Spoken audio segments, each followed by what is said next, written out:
Permitir hacer la presentación. Es abogada por la Universidad de Guadalajara, maestra en Derecho Corporativo, así como máster Neurolinguistic Programming. No me da muy bien el inglés, pero bueno. Por la España American, consejera independiente, tiene un certificado, diploma en Administración de Riesgos y Control, ambas por el Instituto Mexicano de Mejores Prácticas Corporativas, diplomado en Finanzas por el Instituto Tecnológico de Monterrey, certificado como coach y para la impartición de cursos de formación de capital humano por el Consejo Nacional de Normatividad y Certificación de Competencias Laborales de la Secretaría de Educación Pública. En proceso de certificación por Project Manager Professional por el Instituto, así como Coach Profesional basado con normas internacionales ante la Internacionalización Coach Federation. Abogado litigante especializada en Derecho Corporativo con 23 años de experiencia. Le damos la más cordial bienvenida.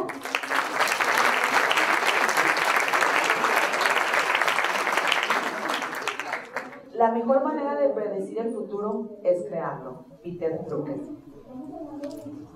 Para mí es un privilegio estar aquí esta mañana y quiero de alguna manera compartirles información que este ratito que tenemos aprovecharlo al máximo y llevarnos estos 4 aspectos y también un análisis que vamos a hacer acerca del Sistema Nacional Anticorrupción que ya tocamos una parte.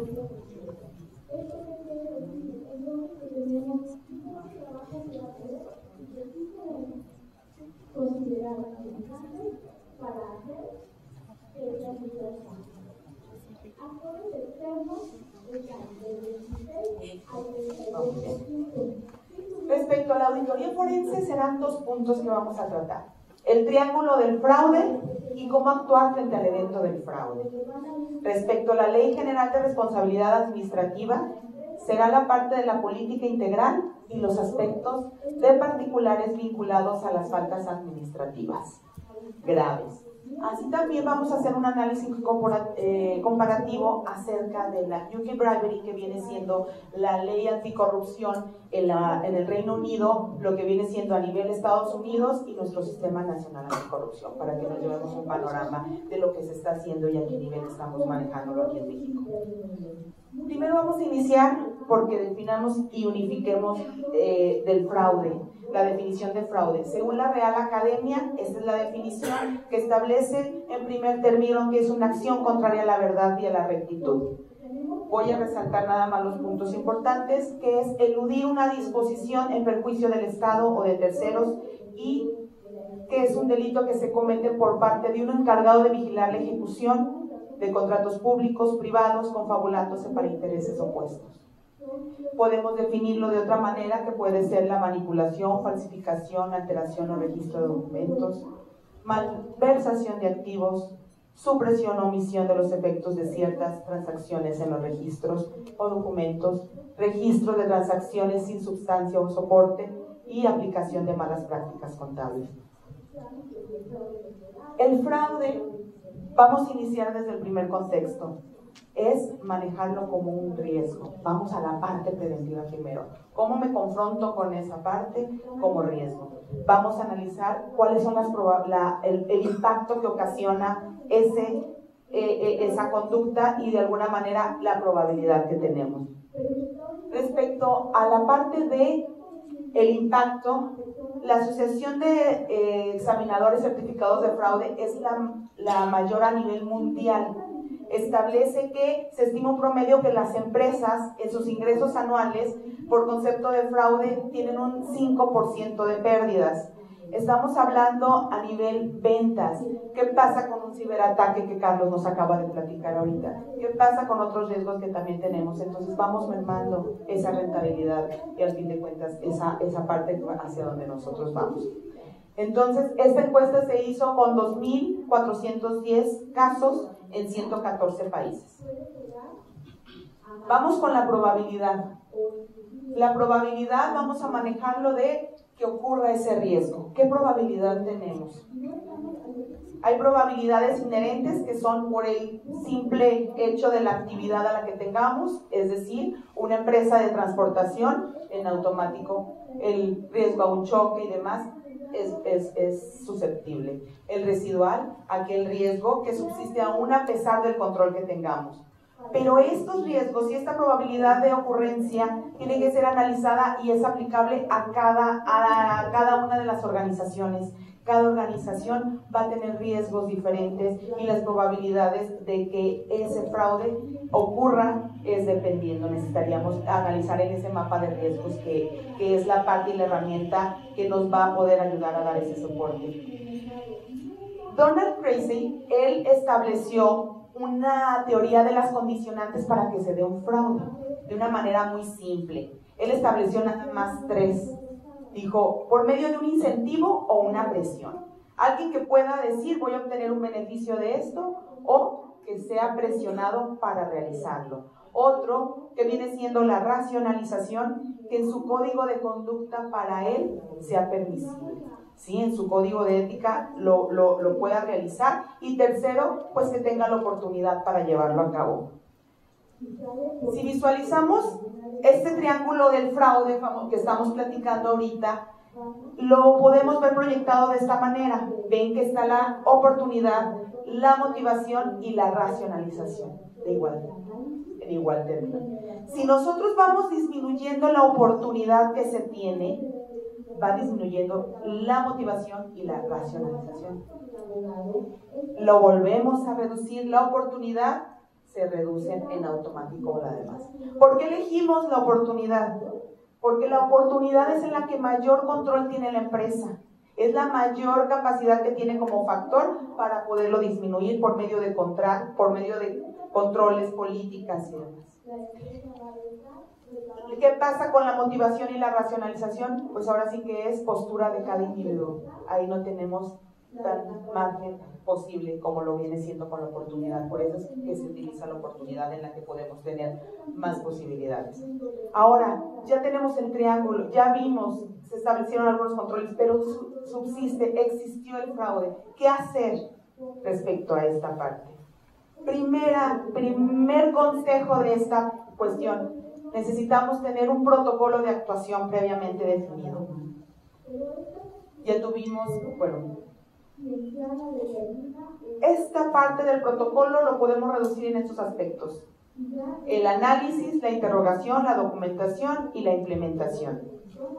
En estos factores es el tratamiento que le vamos a poder dar, y llámese fraude, llámese cualquier otra circunstancia que siempre nos está poniendo en riesgo o nos está teniendo una afectación patrimonial al interior de la organización. Primero que nada, que ese protocolo que tenemos de actuación esté definido un líder. ¿Quién va a ser el que va a llevar y va a darle seguimiento a este tratamiento de lo que sucedió? Con un equipo de trabajo, y quién centrará la información. Se escucha técnicamente, pero es importante, porque al fin de cuentas a uno como abogado le toca que esta parte muchas veces no se dio un seguimiento o se omitió, se perdieron los documentos con los que se podía acreditar y demás, y al fin de cuentas no se pueda dar un resultado a través de un juicio. Documentar toda la información y es respaldarse la evidencia suficiente para sustentar los juicios. Esa parte de planeación, visualicémoslo como una administración de proyecto, donde efectivamente, primero, ¿quién va a estar ahí? ¿Quiénes van a estar a cargo? ¿Qué se va a investigar? ¿Cuál es el delito? ¿A dónde quiero llegar? Es un planteamiento, ahora sí que un equipo que necesita, como lo dice el protocolo, pues previamente bien establecido bajo un organigrama de actuación. Porque en ese plan de trabajo que se va a tener, necesitamos establecer cuáles son las fuentes internas que tenemos y cuáles son las fuentes externas para poder. Estamos hablando de que muchas veces vamos a necesitar que se haga una validación de las firmas de los documentos que tenemos. ¿Qué pasa? Necesitamos una pericia grafoscópica para poderle dar ese valor a la información que tenemos. ¿Qué pasa también con una documental emitida por una institución? Necesitamos, en dado caso que sean objetadas, que nosotros hagamos los medios de autenticidad de contenido y firma. Entonces, sí, desde el inicio, en una planeación, a la hora de que se está arrastrando el lápiz, a la hora de que está ese suceso, ¿cómo podemos sumar? Podemos sumar en cada situación que estés haciendo, planeándose para efecto de que realmente podamos participar y podamos ser proactivamente hacia lo que vamos a defender para sustentar el juicio que les comentaba. Después de eso hay que realizar las entrevistas y los interrogatorios. Es necesario capacitarnos para esas entrevistas y a esos interrogatorios. Claro que es importante, porque yo necesito tener cómo lo voy a confrontar, cuál va a ser la manera, y esta parte es muy sencilla. La confrontación no necesariamente tiene que ser de alguna manera que sea un ambiente hostil. Al contrario, necesitamos la parte empática, necesitamos tener ya los elementos de lo que se observó y poderlos llevar a la mesa para decir qué es lo que está pasando ahí. Después, ¿qué enfoque voy a llevar? El escenario, que sea algo relajado y de alguna manera un guión previamente establecido de los puntos básicos que hay que llevar en ese interrogatorio a la hora de confrontar una conducta, porque al fin de cuentas estamos hablando de persona a persona, y de ahí puede iniciarse todo lo que ocurrió a raíz de un comportamiento, de una falta tanto administrativa, de un delito que se haya cometido, y por lo general nos damos cuenta de que quien ejecuta ni siquiera fue el que orquestó la parte de llevar ahora sí a un delito, a un quebranto en una empresa. Después de que tengamos esa parte, se realiza un informe para que alta dirección tenga la información de lo que se va a hacer, de cuál es lo que arrojó esa investigación y demás. Y viene la parte y el cierre más importante, el sistema disciplinario. ¿Qué pasa cuando la empresa decide no hacer? ¿O qué pasa cuando decide sí hacer? ¿Por qué hacer? Es algo que se va hacia la cultura organizacional. Si se fijan, cuando sucede una conducta contraria a lo que la organización tiene destinado en su código de ética, los ojos son el foco, decir, vamos a ver cómo respondió, vamos a ver qué le ocurre, ¿sí? Para ver si es permisible y demás. ¿Alguno de ustedes ha escuchado cuánto tiempo o sabe cuánto tiempo se tarda un colaborador que ingresa a una empresa para ahora sí que ponerse y entender la cultura, entender los programas, entender las políticas de la empresa? ¿Alguien sabe cuánto tiempo se tardan? Una semana. ¿Por qué? Porque ya llegan y el compañero le va a decir, mira, así, el jefe así, el coordinador, le pone todo el preámbulo. Entonces esa es ahora sí que la capacitación de primera mano que nos toca. Entonces eso es, y la parte de la cultura organizacional por la que se trabaja, y porque la empresa pues lógicamente es la que también se debe de tener congruencia en la que se vive al interior. Si lo vemos en un esquema de administración de proyecto, a lo mejor ve la parte de lo que les estoy comentando, es cómo actuar frente al fraude interno. Primera etapa, análisis e investigación. Segunda etapa, las entrevistas y el interrogatorio. Tercera etapa, el informe. Y cuarto, el sistema disciplinario que se va a ejecutar. Si se fijan, me permití integrar estas recomendaciones, que ahí viene paso a paso qué hacer con las fuentes internas, las fuentes internas, que es la parte del resguardo de los documentos idóneos, y el que más nos implica llevar a cabo y el dedicarle tiempo es al iniciar el análisis y la investigación. Ley General de Responsabilidades Administrativas, Sistema Nacional Anticorrupción, a partir de 2016. ¿Qué alcance tiene? Personas físicas y personas morales vinculadas a faltas administrativas graves. Aquí es muy importante observar qué pasa. Las empresas son penalmente responsables. ¿sí? Por delitos cometidos, sea por su cuenta, en su beneficio o a través de los medios que proporcionen. Y una suma más importante para la organización: inobservancia debido a un control en su organización. ¿Qué nos comentaba Carlos de un hacker?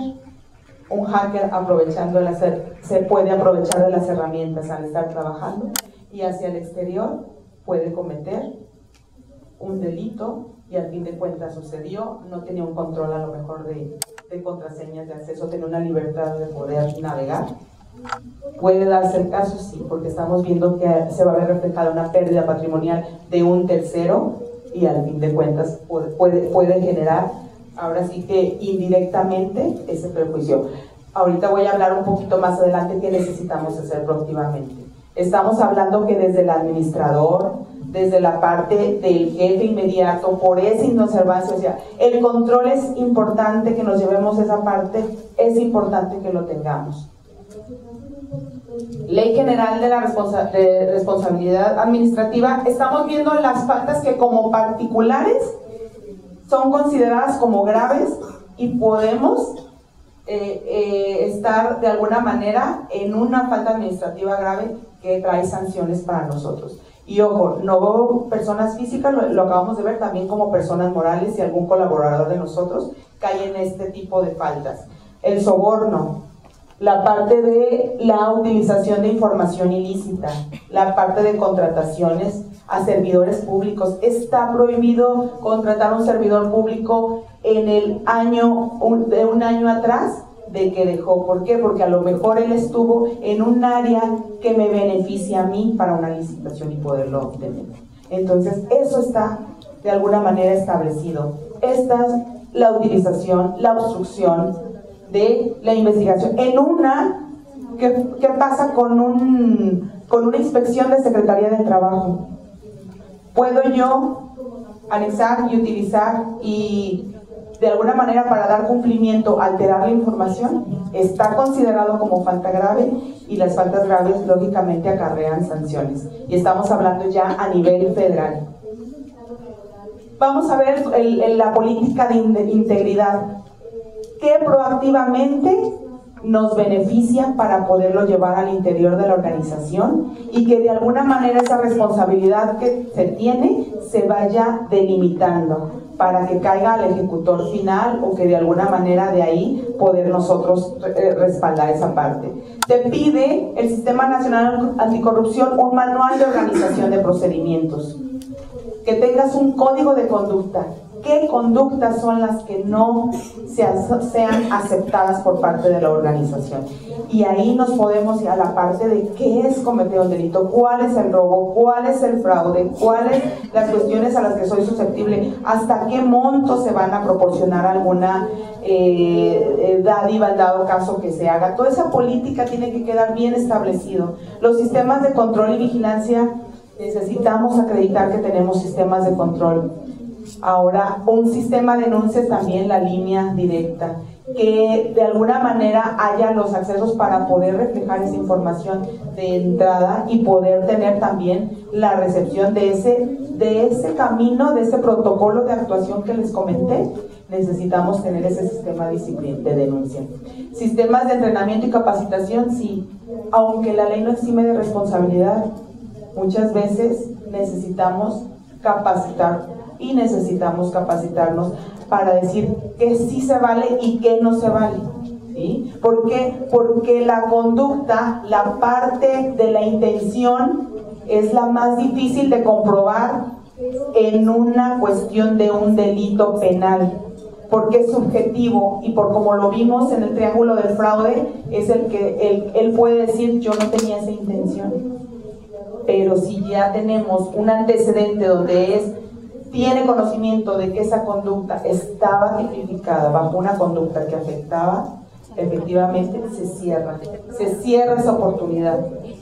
Las políticas de recursos humanos y los mecanismos de transparencia y publicidad, necesitamos tenerlo, es parte fundamental para, ¿me alcanza? Sí me alcanza.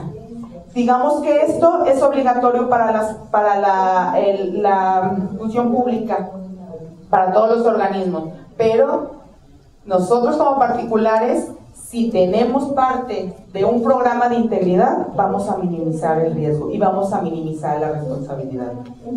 Aquí está la parte donde voy a tomarme la libertad de leerlo porque está muy lejos, pero lo que quiero resaltar, gracias, Carlos.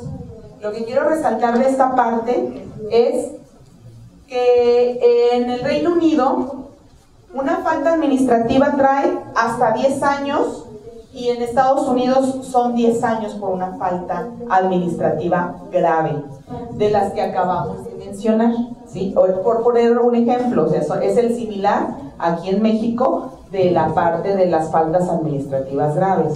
Hay también faltas administrativas únicamente sin ser graves. Aquí nos importa que el Sistema Nacional Anticorrupción nos alcanza a nosotros con las faltas realizadas por particulares consideradas como graves. La parte del Reino Unido, la aplicación universal es siempre y cuando la actividad comercial se realice total o parcialmente en el Reino Unido. ¿Qué pasa? Soy de México, pero tengo una relación comercial en Reino Unido. ¿Me aplica el sistema anticorrupción? Me aplica también. En Estados Unidos, no limitado a operaciones dentro de Estados Unidos, sino que toma en cuenta las subsidiarias en territorios extranjeros. O sea, se extiende, llega a trascender. ¿Qué viene siendo con la parte de México? México no aplica a nivel, no tiene establecida la parte a nivel de extranjero.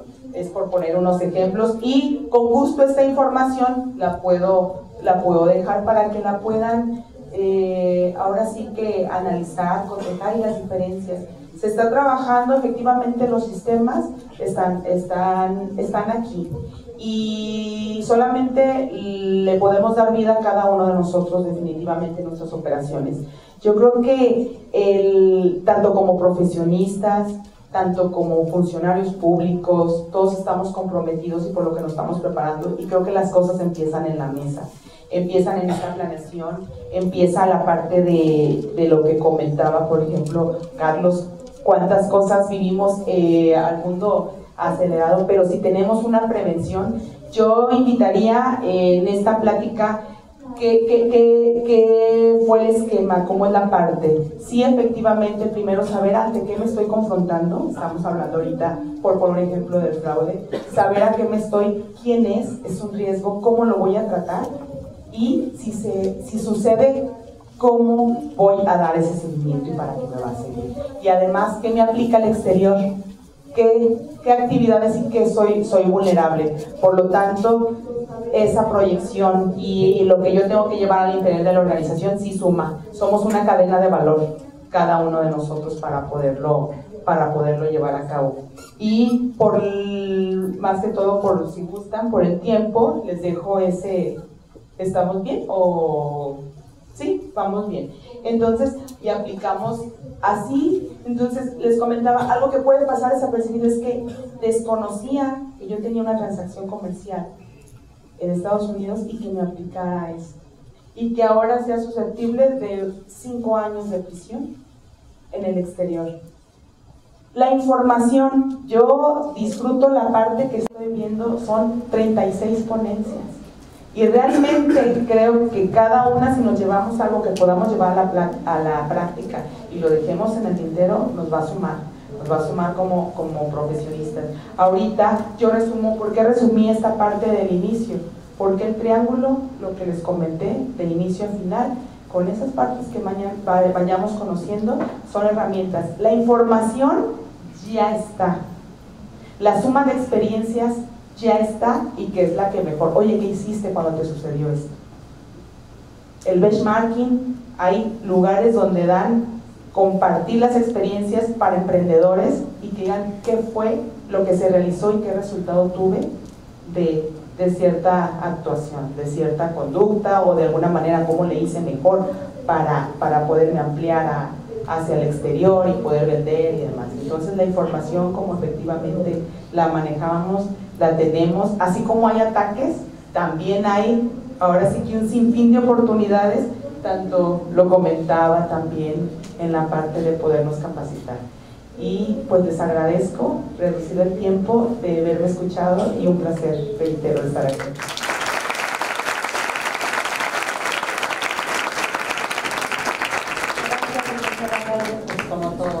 información siempre es de mucho interés. No sé si tengan alguna pregunta.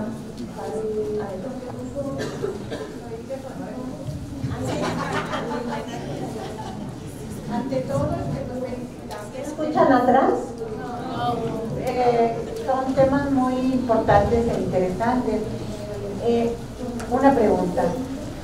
Tenemos la política de integridad dentro de la empresa, de la propia universidad. ¿Qué recomendaciones harías cuando no basta la política de integridad? Tenemos una Contraloría Social, tenemos un sistema de quejas y denuncias y no pasa nada.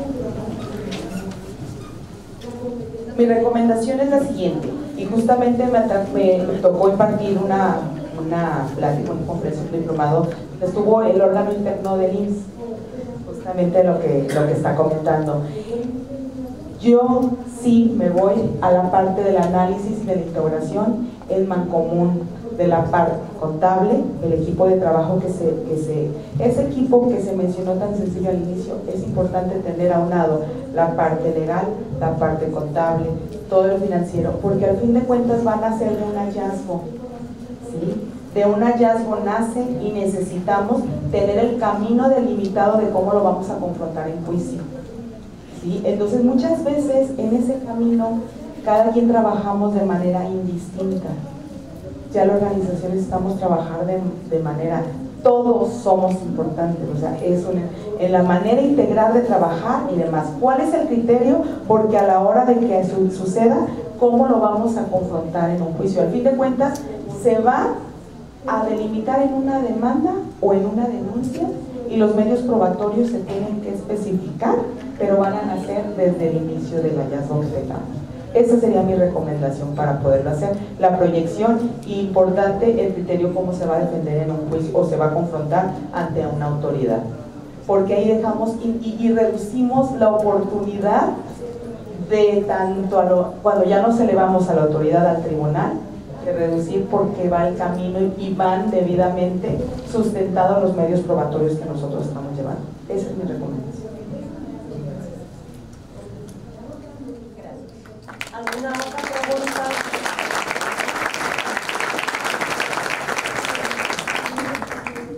¿No hay preguntas? ¿A poco ya tienen hambre? Ahora es en lo que piensan los chicos, ¿verdad? ¿No hay más cuestionamientos? Bien, me voy a permitir entregarle la presente constancia a la licenciada María Dolores Galvez Palacio. Muchísimas gracias por su participación. Agradecemos mucho la presencia. Una información de mucho interés. Gracias.